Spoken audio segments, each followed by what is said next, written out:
Okay, ladies and gentlemen, welcome to this week's monsoon seminar. I'm seeing, hang about. Yes, our speaker today is Barbara Carrapa from the University of Arizona. She's going to be talking to us about continental records of Cenozoic paleoclimate from the central Andes. So Barbara comes from northern Italy. She grew up near Pavia and Milan, and she was obsessed with space shuttle missions in the past, apparently. She studied earth sciences at the University of Pavia, one of the oldest universities in Italy and therefore the world. And after that, she did a master's degree there, but went to the Netherlands to the Free University of Amsterdam to do her PhD. I first ran into her in Germany when she was a postdoc at the University of Potsdam, and subsequently she moved first back to the US in Wyoming, and now she is at the University of Arizona. So without further ado, I'll hand over, and remember, if you have questions, put them into the chat, and then I'll call on you at the end, and you can ask Barbara your question. Okay, thank you very much.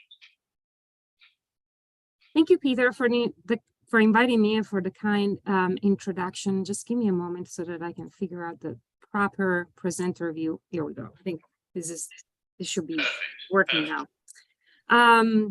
Yeah, so thanks for inviting me and for giving me the opportunity to give this talk about my work in the Andes. I started working in the Andes now almost 20 years ago, which makes me feel very old, mostly doing tectonics. And I didn't venture into the potential climatic implications of what I was looking at in terms of sedimentary record until fairly recently, when I felt like I understood enough of the tectonics of the Andes to really kind of tease out potential climatic signature from the sedimentary record.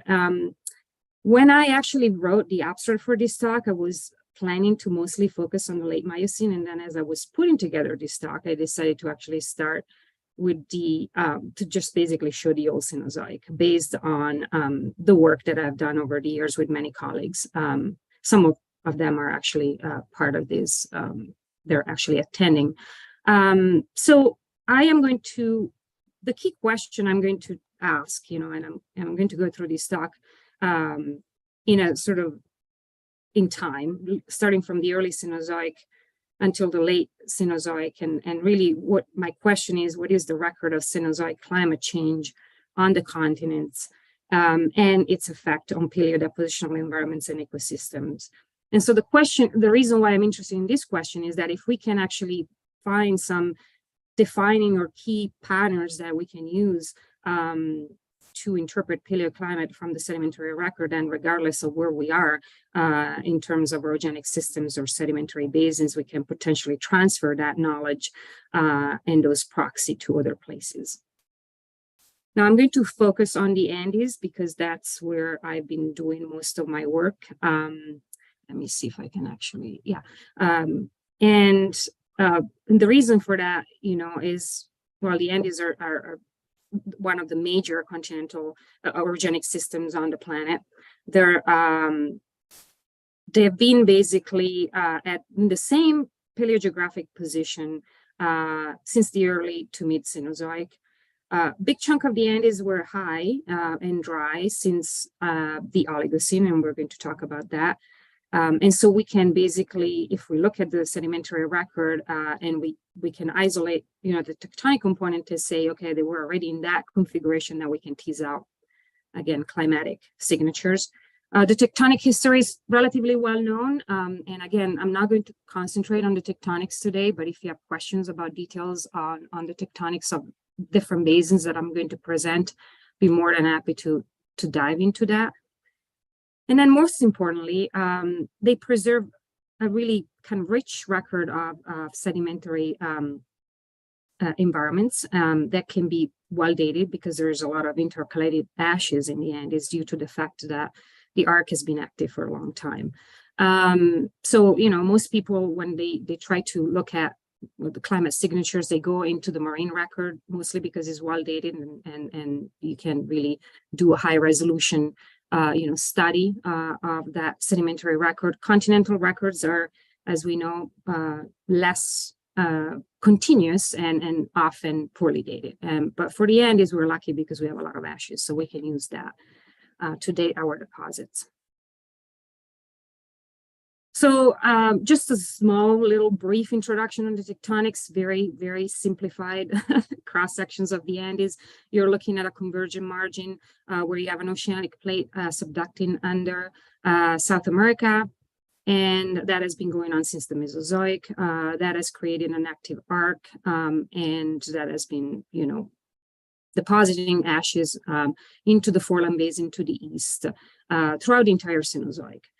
So today I'm going to actually present data from the foreland basin of the Andes, specifically the central and southern Andes, and also data from intermontane basins that are preserved at a high elevation within the central Andean plateau, which includes the Puna and the Altiplano. So the uplift of the Andes, okay, I could spend the entire talk talking about the different models for uplift of the Andes. There are some controversy surrounding this, but I would say that if I had to summarize it, I would say that, whereas the northern central Andes, like including the Altiplano, have been shown to record significant uplift in the last 10 million years. And I'm not saying that all of the elevation was gained all at 10, the last 10 million years, but they definitely, because we don't really know much about the record pre-10, but there has been definitely a signature of significant uplift in the last 10 million years. Whereas if you come to the south in the Puna Plateau and the southern central Andes, high elevation were attained by about 36 MA. And I'm going to show different proxies that all are consistently showing that that's the case. So there is a little bit of a difference between the two, but I will say that there is enough topography, enough high elevations in the central Andes since the early Cenozoic that we can take advantage of when we're looking at the sedimentary record to understand potential climatic effect on environments. So here I'm showing topography of the Andes and precipitation and climate of the Andes today. You can see that there is basically two different zones in the Andes. One is characterized by the easterly precipitation in the northern central Andes, and then as you come south of 30 degrees south, you are in the westerly belt. The reason also the Andes are so important from a not just tectonics, but climatic point of view is that they have occupied the subtropics since the early Cenozoic, and they're so long that they have disrupted ocean circulation, and they're so high that they have disrupted atmospheric circulation patterns for a very long time. So the impact of the Andes on climate is also significant. So the data I'm going to show today are mostly geological, sedimentological data. I'm also going to dive a little bit into some geochemistry, mostly stable isotope and delta deuterium volcanic glass from ashes, and then some fossil record that's mostly from literature to sort of argument the observations that we're going to see from mostly the sedimentary record. I am mostly a sedimentary geologist and a field geologist, so I spend a lot of time in the Andes looking at a lot of different sedimentary basins along strike from 22 south to 34 south. And so today I'm going to sort of summarize and bring together all that information in a way that hopefully is convincing to say that all these basins are actually responding to some major climatic shifts that we see globally throughout the Cenozoic. So I'm going to start looking at, as I said, I'm going to start from the early Cenozoic and move throughout the geological timescale until the late Cenozoic Pliocene. And I'm going to actually show you evidence of monsoonal climate in the Andes starting in the Eocene. Now, actually, I apologize about this, but I'm actually going to quickly move I have actually a screen with all the people just blocking my view. So I'm just going to reset my presentation for a second. Okay, here we are. So I'm going to actually show you that megafans, fluvial megafans, have been actually reported in the eastern Cordillera of Bolivia since the early Cenozoic. And the reason why these deposits are important is because they actually are have been associated with monsoonal climate in the modern. So that's a photo or a figure, Google Earth image of modern megafans.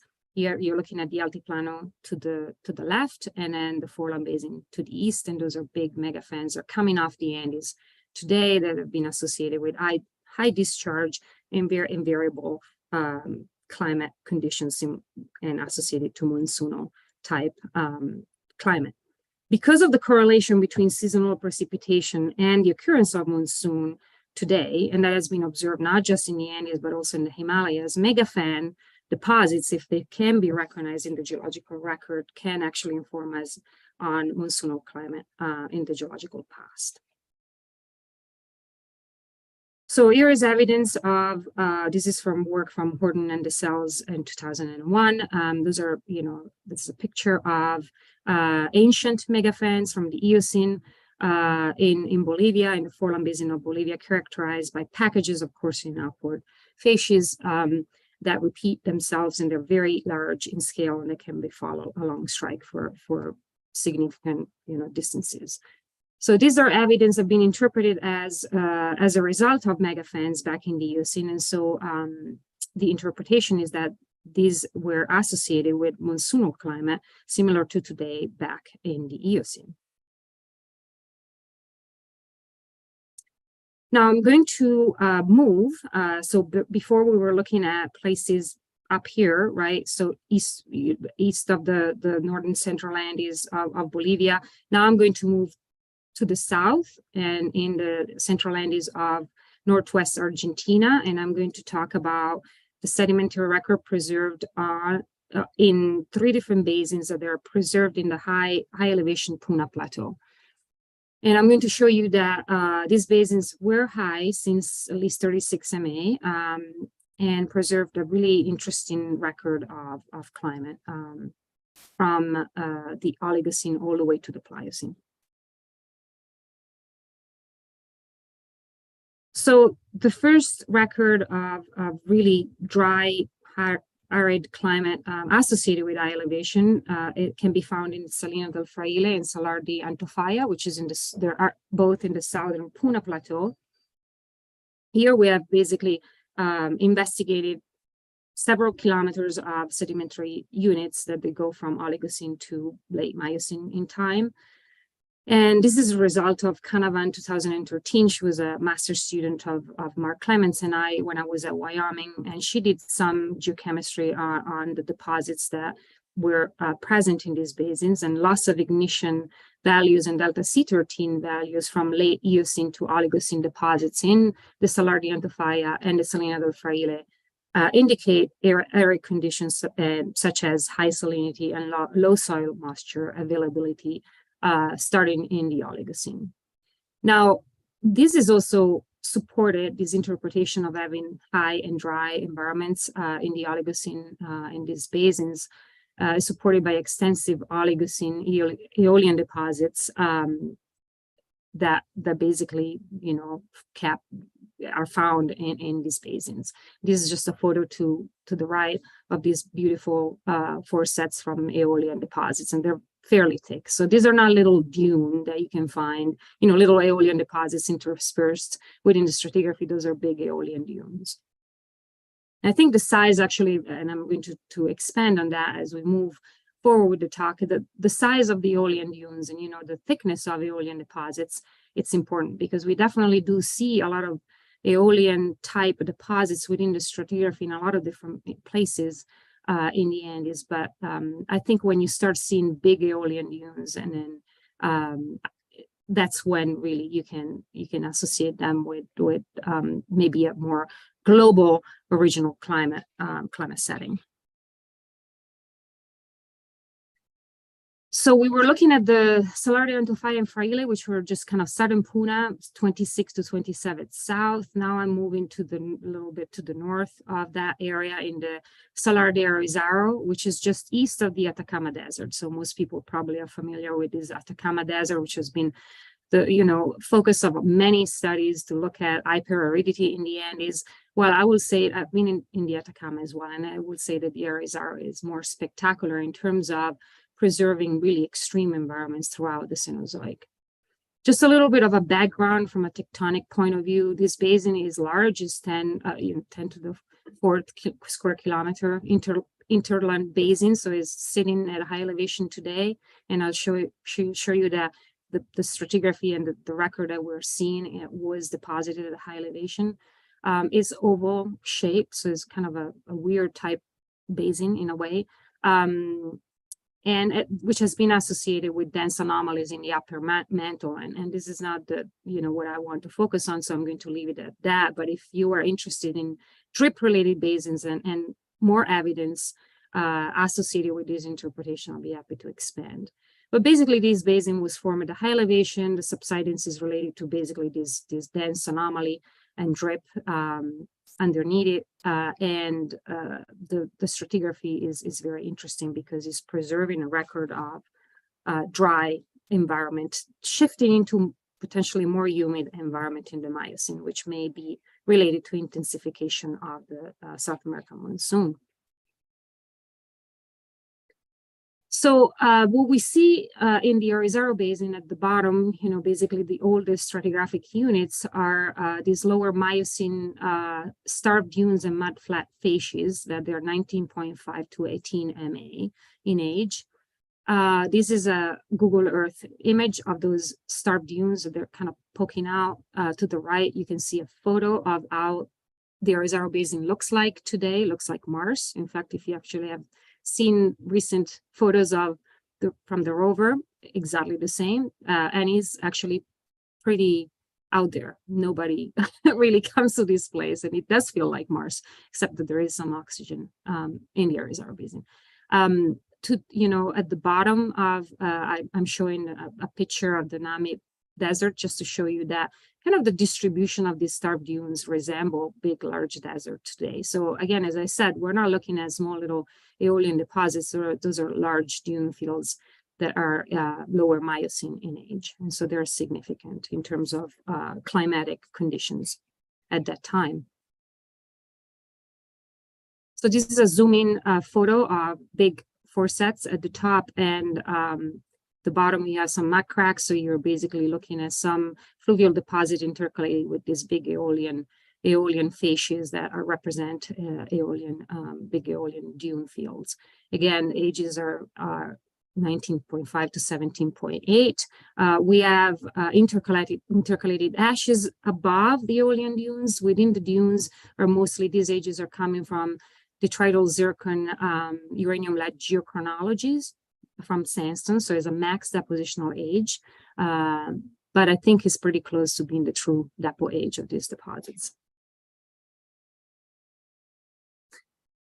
So why do I say that these deposits were high and at the time of deposition? I'm going to show you now some delta D values of volcanic glass from ashes from the different basins that I've just showed you, Salar de Antofalla, Salar de Fraile, and the Arizaro Basin. So this is work from Canavan et al. That came out in Geology in 2014. So these are all the samples from all the different basins. And the plot to the right shows age on the x-axis and delta D on glass on the y-axis. Delta D can be used as a proxy for paleoelevation. And right now here, I'm just showing you the values of the delta D glass. They're all kind of staying pretty negative at between 95 to 100 per mil.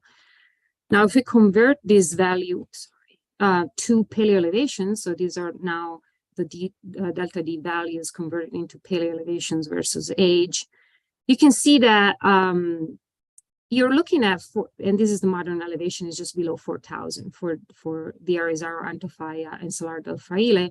You can see that you have 4,000 plus elevations present in the Puna Plateau since 36 MA.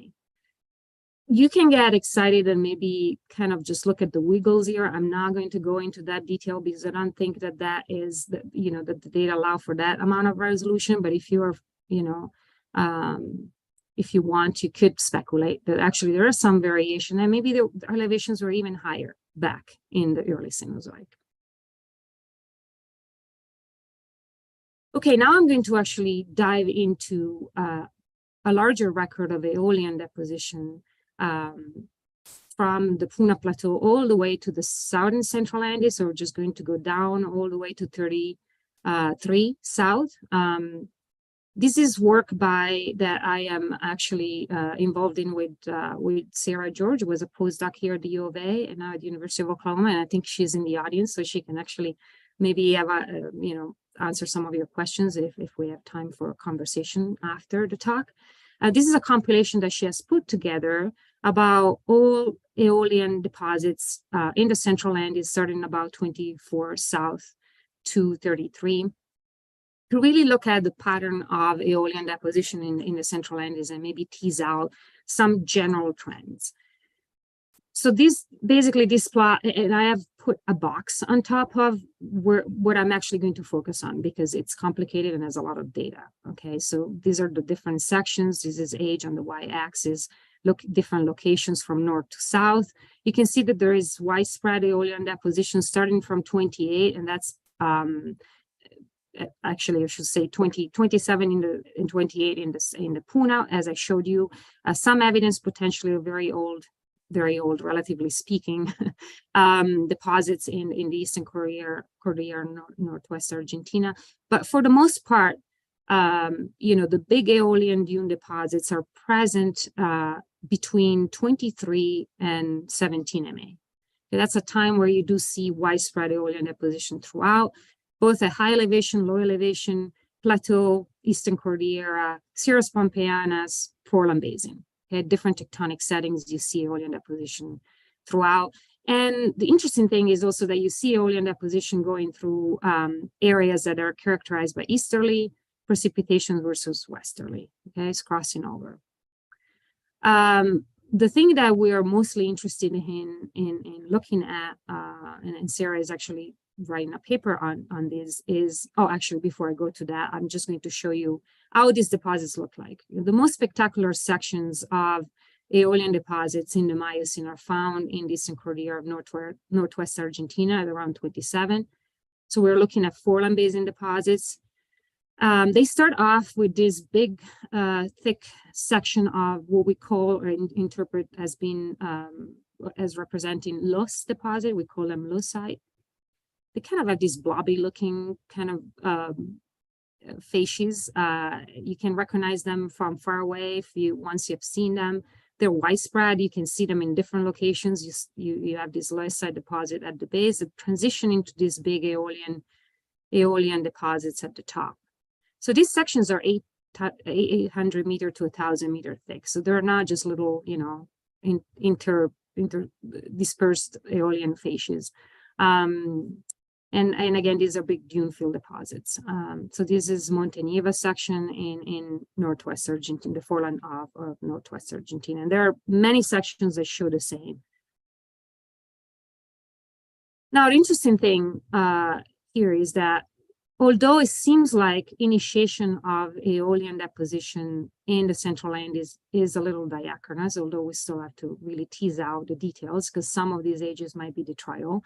But it seems like they're not actually starting all at the same time. And so there is definitely a tectonic paleo topographic control on Aeolian initiation of Aeolian deposition. The cessation of Aeolian deposition seems to be somewhat synchronous, and it does coincide with the middle Miocene climatic optimum. And that's what we're going to explore with this study that Sarah is involved in. So as I said, after these big aeolian dunes, you transition in many places into lacustrine deposits. And those are lacustrine deposits that we see up in the Puna Plateau, again, Arizaro Basin, where I've shown you this big aeolian dune fields. And then on top of that, you have lacustrine deposits. So they're dated about 17 to 16 MA. Those are 300-meter thick. They only last about 1 million years, and they definitely show a clear signature of cyclicity, which might be also related to climate. So again, these arrows are pointing to different cycles within the stratigraphy, coursing upper cycles, parasequences within the lake. So, you're looking at deposits that you're at high elevation in the Puna Plateau, has been dry for a long time, and all of a sudden you have these big lakes, right? These require significant discharge and water that doesn't usually happen, in a normal, in a dry environment as we see today. You don't have big lakes in the Puna today. You have salars, but not those lakes that actually are fairly deep and record this type of cyclicity and phases. Those lakes eventually, I should say, do transition into evaporites and they dry out in the late Miocene. But for 300 meters, they show evidence of significant water present at high elevation. This is another photo of these parasequences and these lakes in the Arizaro Basin. And we've done PMAG and geochronology to date these deposits. So, the age that I gave you, provided you, is just an average of, it's kind of like to give you an idea of where we find these deposits in time. Again, you have upward shallowing sequences capped by a flooding surface that repeat themselves multiple times. So we interpret these deposits as lacustrine parasequences. We have no evaporites until later in the late Miocene. We have abundant climbing ripples. According to Carroll and Boak's model for lakes, these kind of deposits and facies fit into a balance field type of lake. We also identify about 45 parasequences over a less than 2 million year period, which suggests about a 41,000 year periodicity, so obliquity driven type of deposits. And this is something that we're trying to really tease out and better date to eventually kind of tease out the control on these parasequences. So the key points here in terms of early Cenozoic record, early to mid Cenozoic record that we see in the Central Andes, we have evidence of monsoonal conditions in the late Eocene. Those are the fluvial megafans that I showed you from Bolivia. We have established aridity since the late Eocene, Oligocene at high elevation. That's the Salar de Antofalla, Fraile, and Arizaro, big aeolian dunes. We have widespread aeolian deposits during the early Miocene, but then we see a transition from aeolian to fluvial lacustrine deposits at the onset of the middle Miocene climatic optimum, which may indicate intensification of the South American monsoon.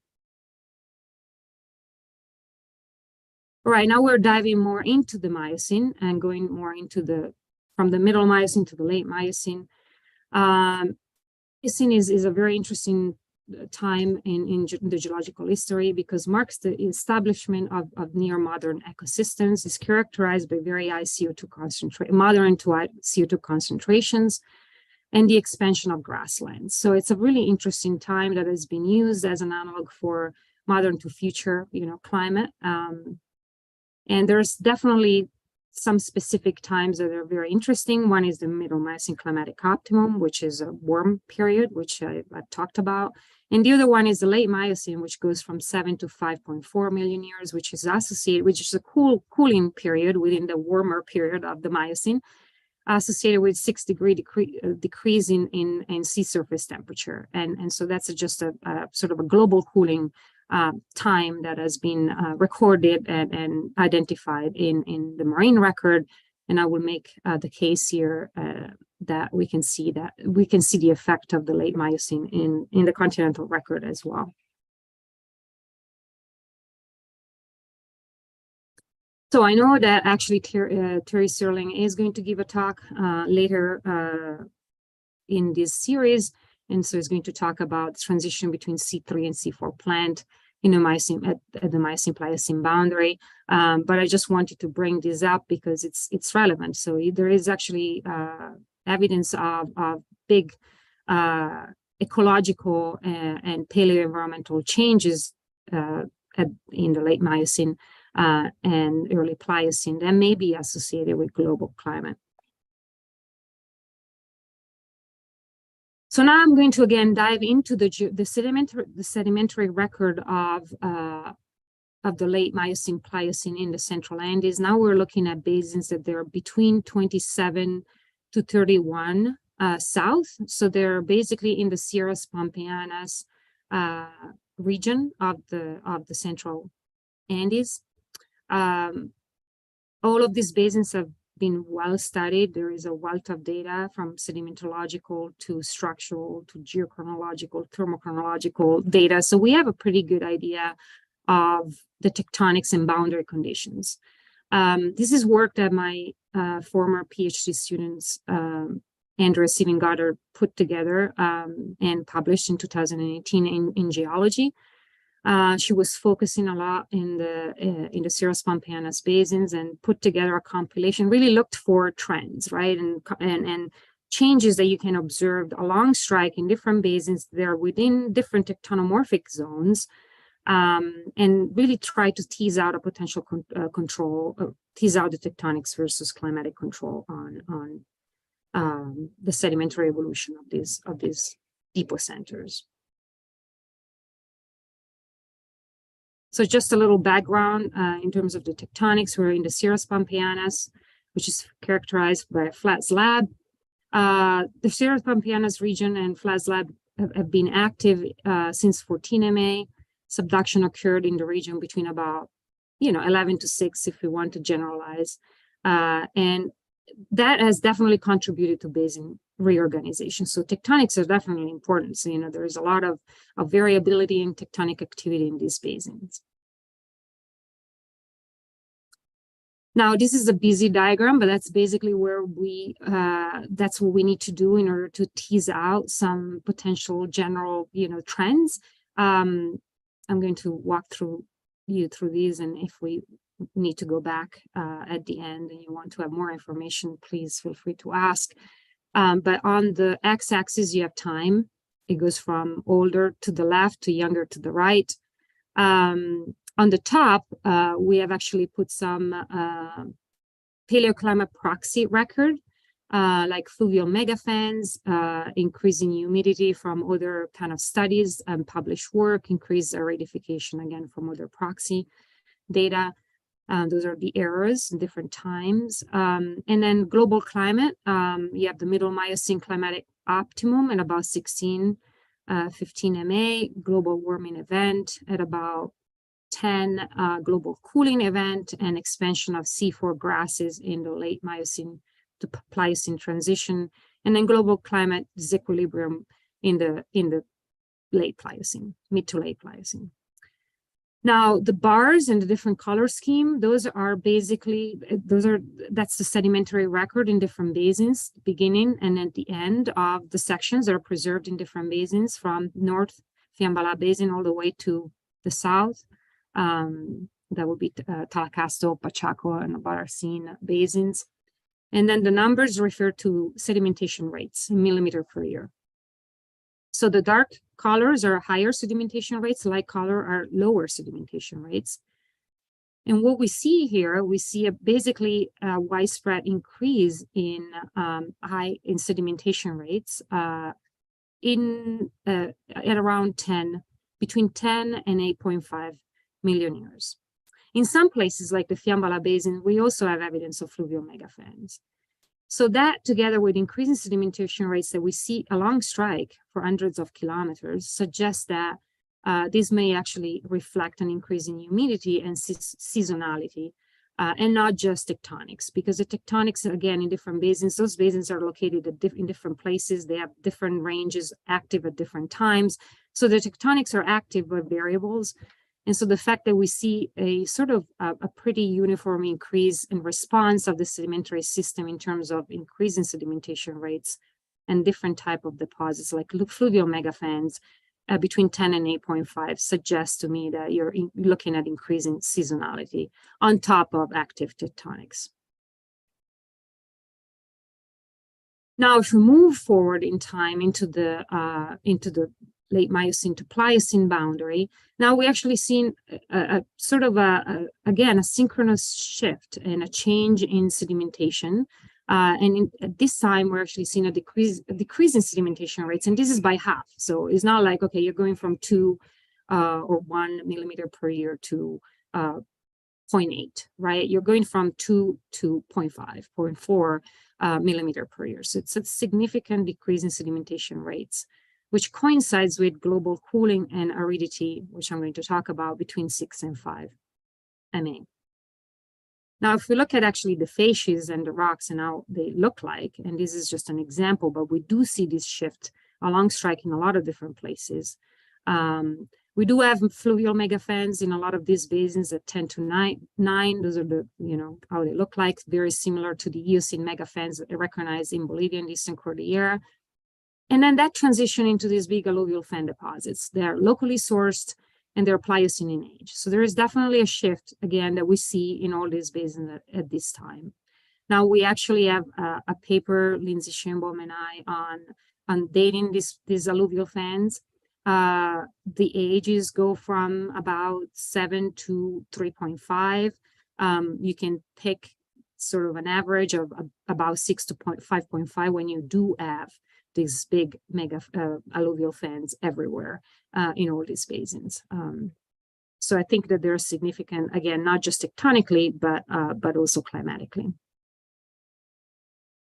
So to just summarize on sort of the late Cenozoic record, in terms of the sedimentology of those basins, we see both the increase and decrease in sedimentation rates occur during periods of increased tectonic activity. So tectonics are active, they're in the background. We need to understand the details, obviously, to then tease out potential climatic record.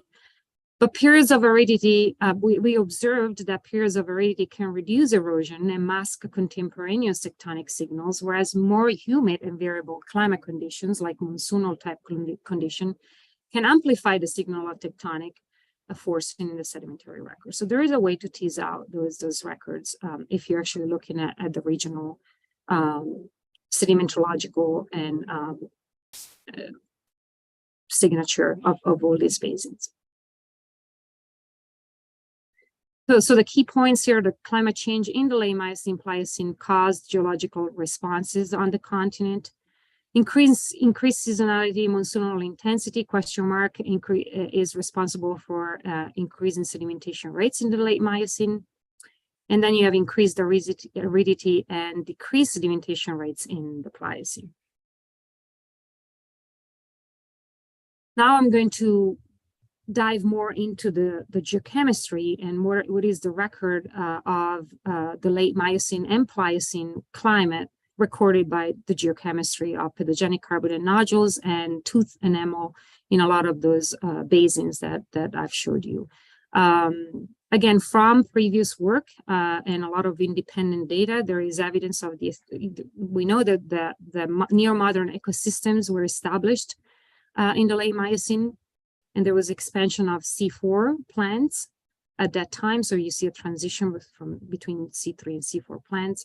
You have warmer climate and moderate CO2 concentration in the late Miocene, and again, a decrease in sea surface temperature. So these are global, signatures that we see in a lot of different places. So it's the question is, do we see that recorded in the Central Andes? Just a little summary, since I'm going to show you some pretty complex delta O18 or stabilized records, and that are going to be really busy. I want to have everybody on board on how those values can mean or can be interpreted as. So changes in delta O18 values from pedogenic carbonate nodules are a function of both elevation and moisture. For example, if you have negative shifts in delta O18, usually that can be due to either uplift, due to rainout effects, or you can have more depleted moisture source resulting as well in those negative delta 18 shifts. Okay, so you can interpret that in two different ways. Whereas when you have positive shifts in delta 18, that's usually a signature of aridification and evaporation. Now we're going to also look at delta C13, which is a function of plant type and CO2 concentration. So C3 plants today have about delta 13 values of about -35 to -20 per mil with a mean of -27.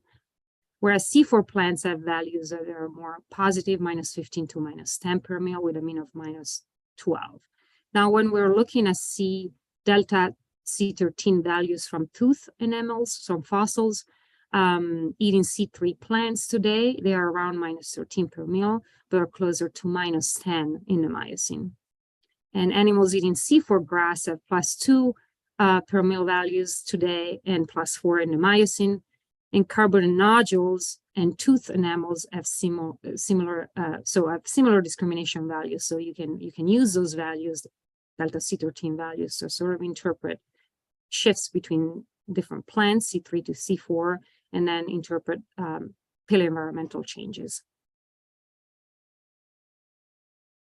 So now here's the key question for the Andes. A lot of work has been done using stable isotope geochemistry in the Andes, in the Altiplano by Carmi Garzione and her group. They've done a lot of work. And then in the central and southern Andes, again, a lot of work by a lot of different people. So I'm going to show you a compilation of all this data and really try to understand whether or not what we're seeing is a result of uplift or climate, or the answer is both. But, if we can actually tease out specifically a late Miocene signature from this proxy record. So we're starting from the north. We're seeing, and this is the Altiplano and Puna, so northern region, we're seeing positive shifts in delta C13 and negative shifts in delta 18. And so the question here for the delta 18 values, and I'm not going to dwell too much on the C13 because we don't have much time, but if you have questions, happy to go back to that. The question when we look at the negative shifts, and again, those plots here are, let's focus on the delta 18 plots, right? The blue bars represent pre-LMC values, so pre-late Miocene cooling delta 18 values is the light blue, versus LMC values is the darker blue. So you can see that when you go from pre-LMC, so pre-late Miocene cooling, delta 18 values from pathogenic carbon nodules to late Miocene cooling time, you see a negative shift. Okay, that could mean either uplift, and that's the interpretation that has been used for the Altiplano, or you can change water source moisture and get the same effect. And model simulations, and this is work from Ran Feng, who I think was in the audience, so you can ask her for all the details about very complex models that she has run, suggests that this large drop is also can be explained to the more delta 18 depleted moisture associated with the enhanced moist convection in the intertropical convergence zone, so the ITCZ, and an increase in Hadley circulation. So that shift that has been, generally interpreted just to be related to uplift can actually be explained by late Miocene cooling, intensification of Hadley circulation, and a change in water moisture. Now, if we move to the south, now we're looking at basin within the Sierras Pompeianas. Here is it's more, actually goes the other way around. Okay, you're looking at, for delta 18 values, values go towards more positive shifts in delta 18, which can be interpreted for all these basins as a result to aridification. And then we see actually the sedimentary record of that aridification. So sedimentology actually is supporting this interpretation. Now, further to the south again, we see positive shifts. And again, that is consistent with aridification. So overall, we just have negative shifts in the north, in the Altiplano, and then positive shifts from 27 south all the way to 33 south. And that is consistent with aridification. So when we actually look at climate simulation and we simulate delta 18 values using climate models and try to see whether or not those shifts match what we see, those climate simulations show that strengthening. And again, if you actually look to the left, those figures show the results of climate simulation, where the blue dots are the predicted delta 18 shifts. So towards negative values are blue, towards positive values are red from the climate models, and they match basically what we see. And so climate simulation suggests that strengthening of Hadley circulation and enhanced ITCZ and subtropical aridification can reproduce the observed geochemical data with negative shifts in delta 18 values for the Altiplano to the north and positive shifts in delta 18 value to the south, which goes with aridification. So that's a pretty interesting, those are pretty interesting results that should suggest that those shifts that we see in the stabilized geochemistry of carbon nodules along strike can actually reflect climate change and climate, and not just tectonics. And we do have a run and a control test for uplift, and that it does not actually produce those values as well as the climate,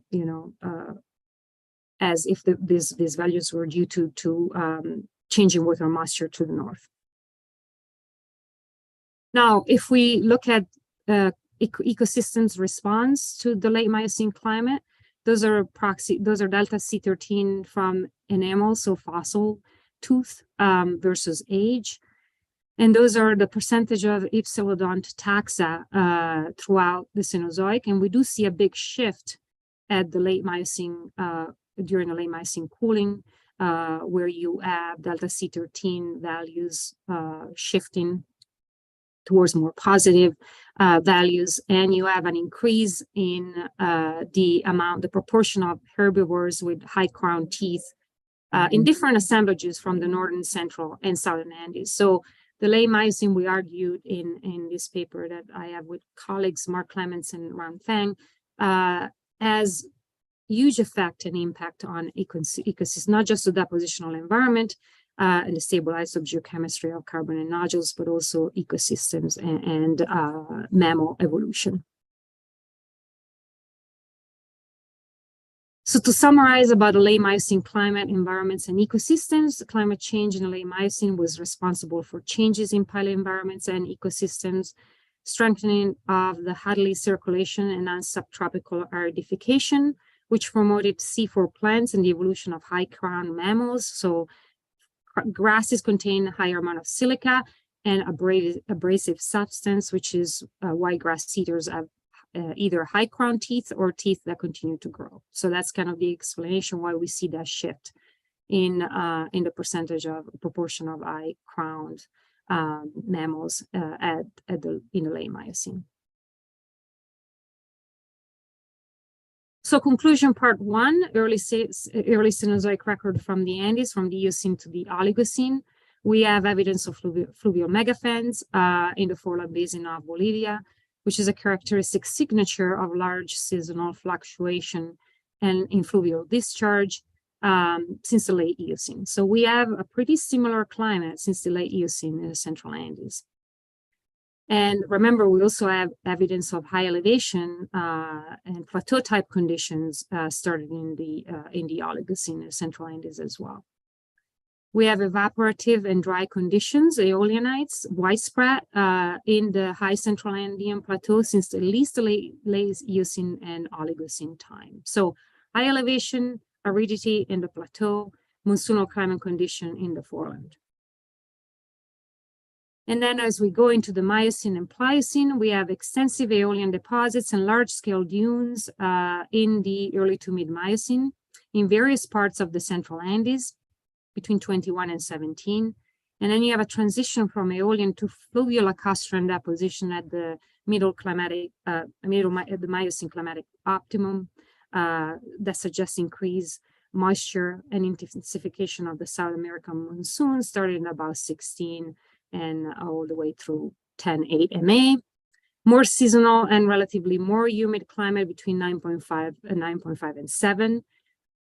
Sustained aridity by 6, and then strengthening of the Hadley circulation promoted late Miocene aridification and expansion of open habitats, including C4 grassland. So I will argue that when you actually look at the regional record of sedimentation and other proxy like vegetation shift and stabilized geochemistry, you do actually see a pretty clear signature of climate change throughout the Cenozoic in the sedimentary record of Central Andes. And to finish, I'd like to acknowledge all my collaborators, Peter DeSalle, Ron Fang, Mark Clemens, Sarah George, and Gilby for working with me on this very interesting problem. And if we have time, I'll be happy to answer any questions. Thank you.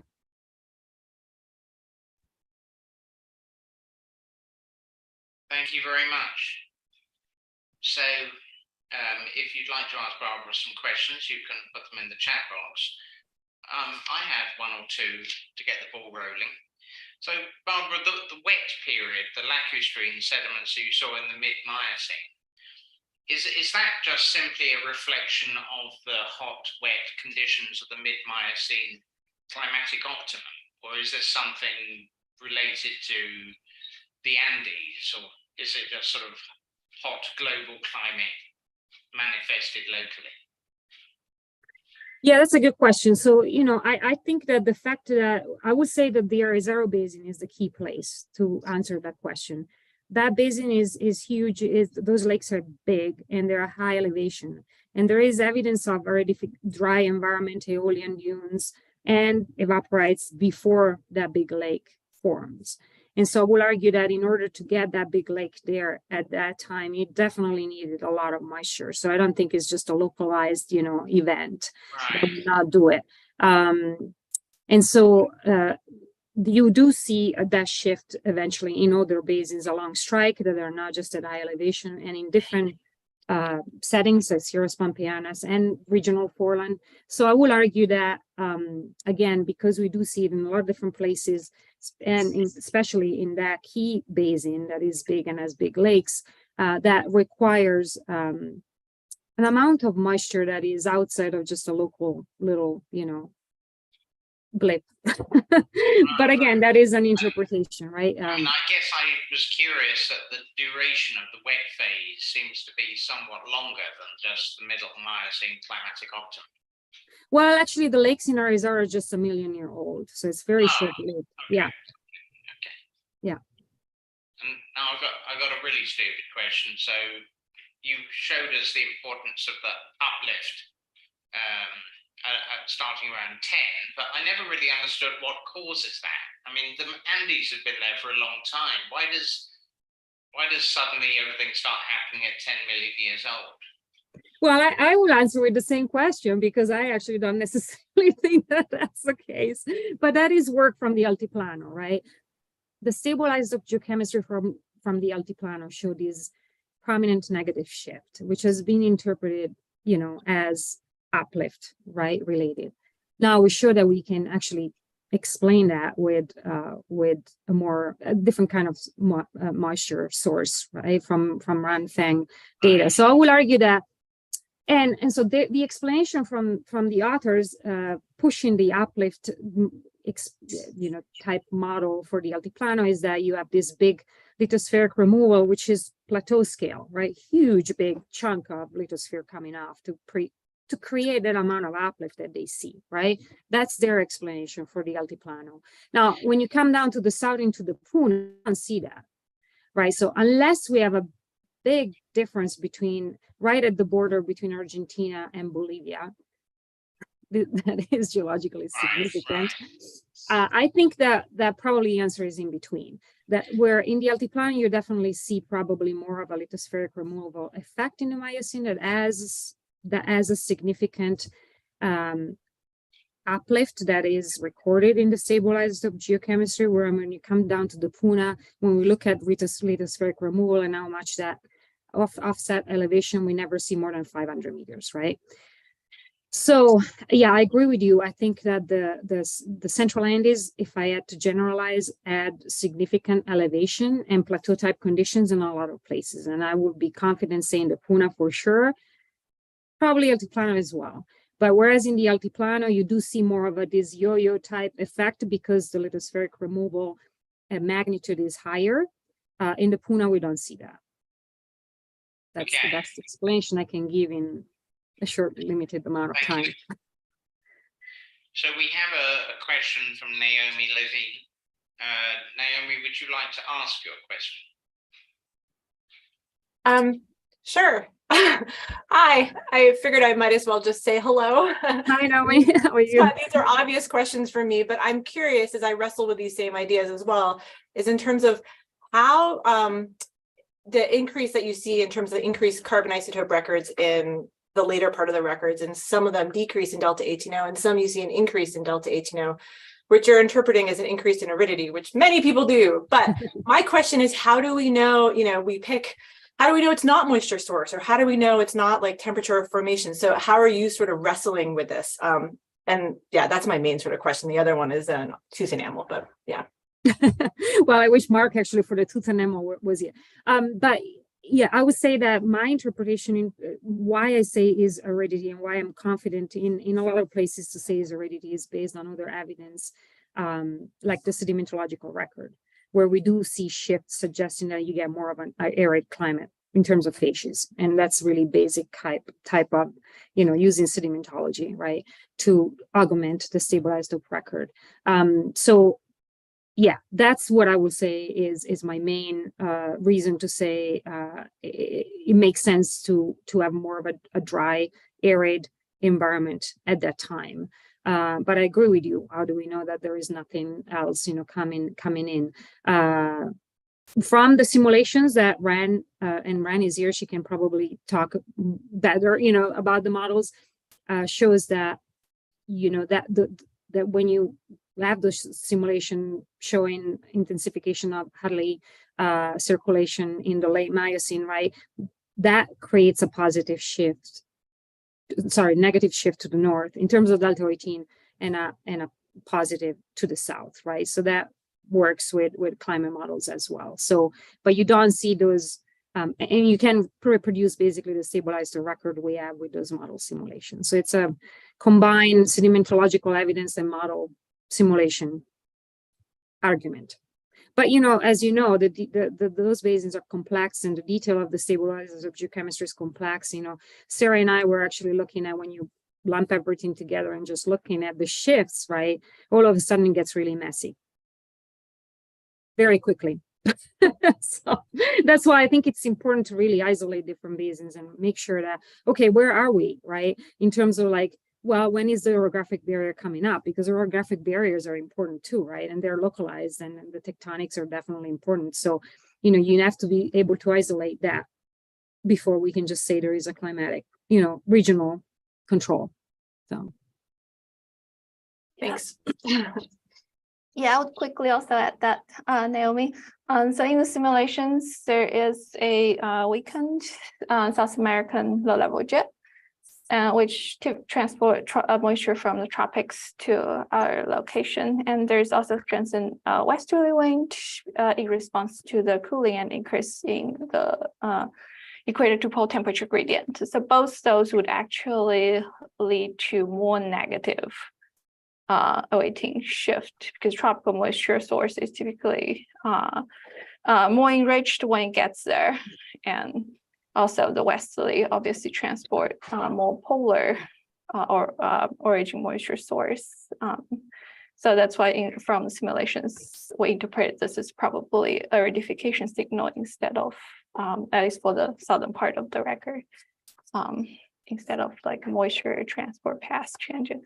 Yeah. Thanks. Thanks, guys. Very good.